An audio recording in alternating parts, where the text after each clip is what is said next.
warahmatullahi wabarakatuh. Apa kabar semuanya? Semoga dalam keadaan sehat dan dalam lindungan Allah Subhanahu wa taala. Baiklah teman-teman, supaya pertemuan kita berkah dan Allah redai, mari sebelum belajar kita berdoa terlebih dahulu. Berdoa dimulai. A'udzu billahi minasyaitonir rajim. Bismillahirrahmanirrahim. Rabbi zidni ilma warzuqni fahma. Amin ya rabbal alamin. Shadaqallahu azim. Maha benar Allah dengan segala firman-Nya. Semoga dengan kita membaca doa tadi, ilmu yang Ustazah jelaskan bisa kita terapkan dalam kehidupan kita sehari-hari. Baiklah teman-teman, Ustazah akan menjelaskan bab tentang menjadikan syaitan sebagai musuh. Komputasi dasar yang harus kita pahami dalam pelajaran bab ini adalah yang pertama, menghargai perilaku menjadikan syaitan sebagai musuh.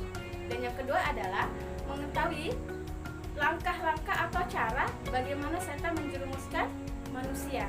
Dan yang ketiga adalah mengetahui akibat dari mengikuti langkah-langkah setan. Dan yang keempat adalah mengetahui cara untuk membentengi diri dari godaan syaitan. Sedangkan tujuan dari pembelajaran bab ini adalah yang pertama, menjelaskan tentang pengertian syaitan. Dan yang kedua adalah menjelaskan sebagaimana menjadikan syaitan sebagai musuh kita. Dan yang ketiga adalah menjelaskan langkah-langkah syaitan menggoda dan menjerumuskan manusia. Dan yang keempat adalah menjelaskan tentang akibat bagaimana ketika kita mengikuti langkah-langkah syaitan.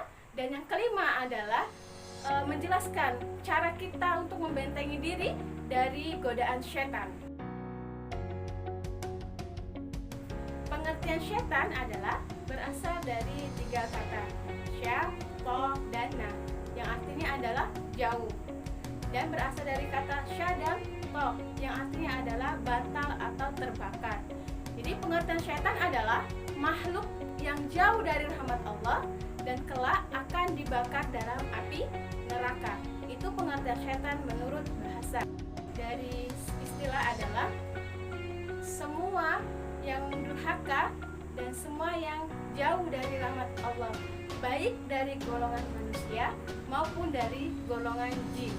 Teman, Ustazah akan membacakan ayat yang menjelaskan tentang syaitan sebagai musuh kita. Teman-teman boleh buka Al-Qur'annya, terdapat dalam Quran surat Al-An'am ayat 112.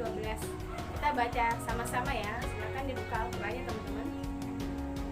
A'udzu billahi minasyaitonir rajim. Bismillahirrahmanirrahim. Wa kadzalika ja'alna likulli nabiyyin aduwwan syayatinal insi wal jinn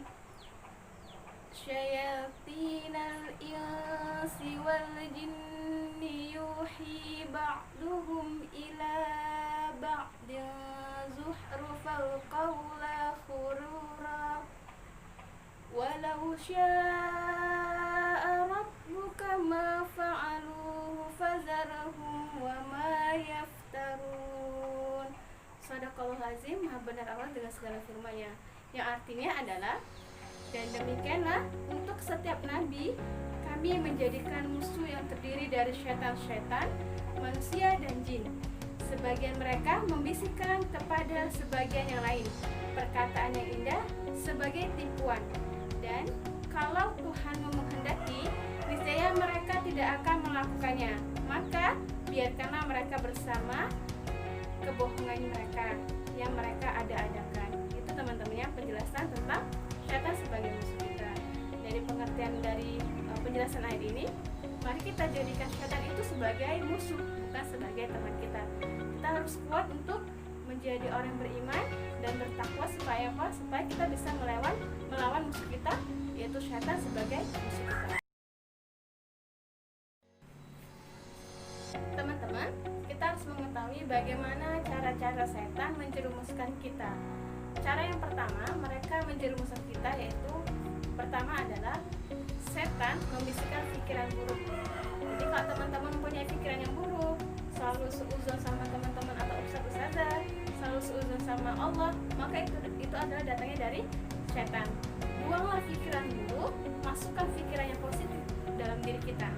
Kita selalu husnuzon sama Allah, husnuzon sama teman-teman, husnuzon sama ustaz dan ustazah, dan kita harus melakukan pikiran yang positif. Supaya apa? Supaya kita tidak mengikuti langkah-langkah setan. Itu cara yang pertama. Kedua, setan menjerumuskan kita, yaitu lupa kepada kebaikan.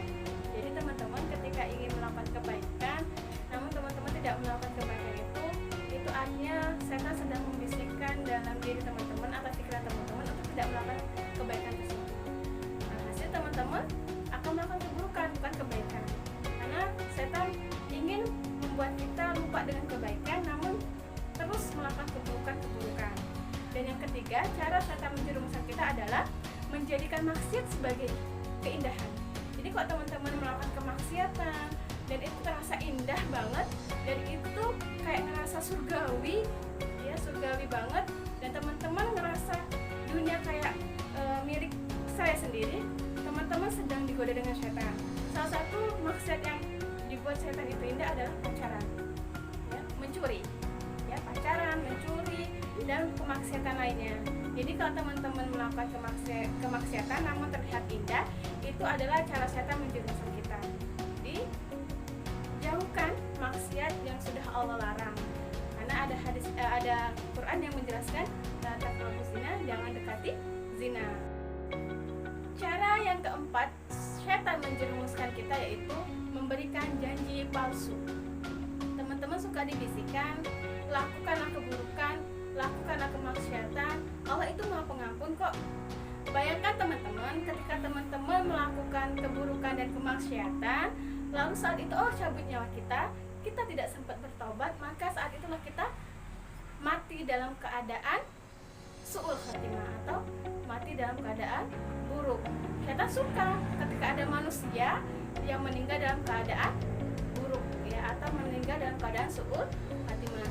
Jadi berusaha untuk tidak melakukan keburukan atau kemaksiatan, karena kita tidak tahu kapan Allah akan mencabut nyawa kita. Cara yang kelima, setan menggoda kita, yaitu melakukan tipu daya.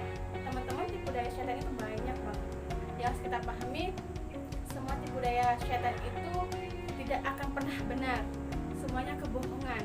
Karena setan itu tidak pernah suka dengan manusia yang beriman dan bertakwa. Jadi dia akan melakukan tipu daya yang akan menjerumuskan manusia. Jadi teman-teman harus sadar ketika dibuat lupa dengan kebaikan, dibuat lupa dengan Allah, maka itu adalah tipu daya setan. Dan yang ketujuh, cara setan menggoda kita, yaitu menghalangi manusia melakukan kebajikan. Jadi teman-teman ketika ingin berinfak, teman-teman ingin melakukan hal-hal kebaikan, ingin sholat, ingin tilawah, namun lupa dengan hal itu semua, itu adalah cara setan menggoda kita. Supaya apa teman-teman? Supaya teman-teman tidak pernah dekat dengan Allah, supaya teman-teman jauh dari Allah, supaya teman-teman dekat dengan keburukan dan dekat dengan langkah-langkah setan. Cara kedelapan, setan menjerumuskan kita, yaitu menyulut api permusuhan.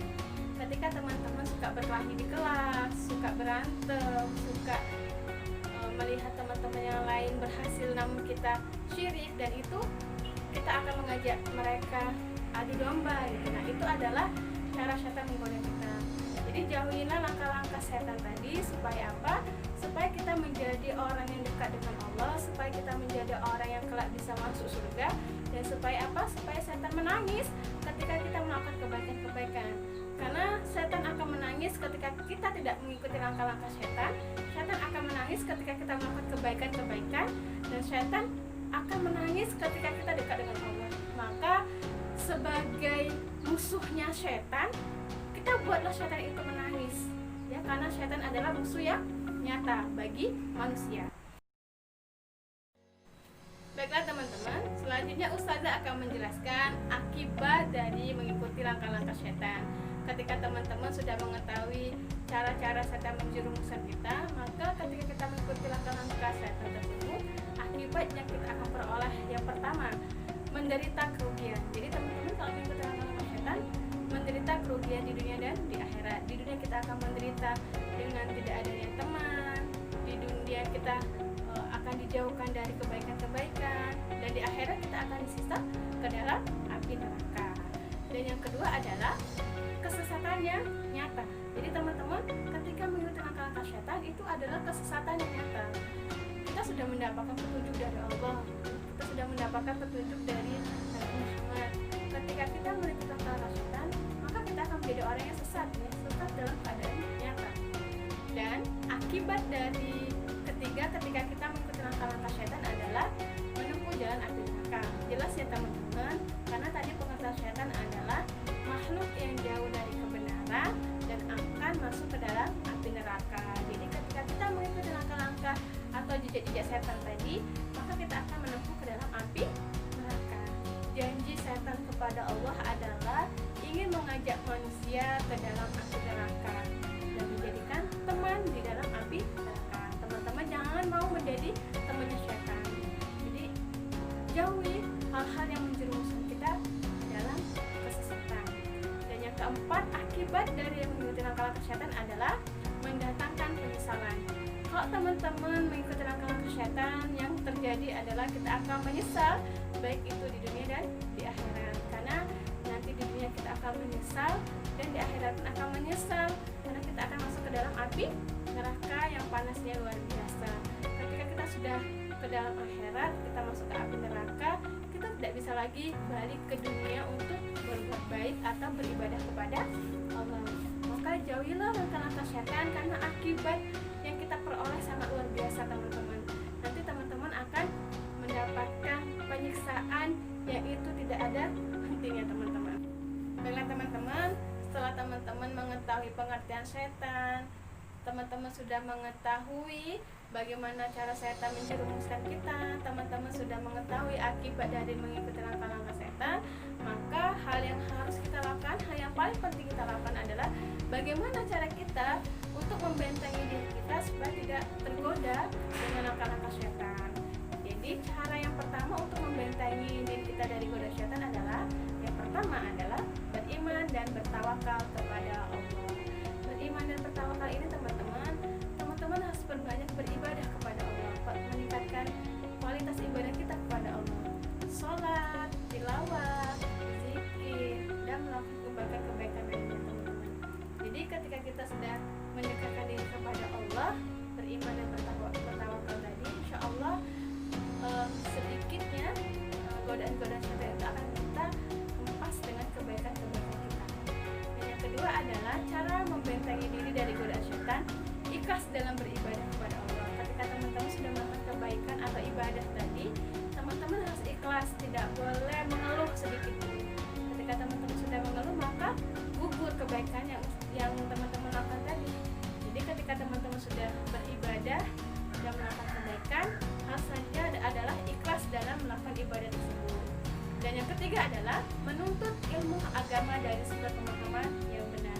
Penting teman-teman ketika teman-teman belajar pendidikan agama Islam, Al-Quran, hadis, akidah, akhlak, karena itu akan membentengi diri kita dari godaan setan.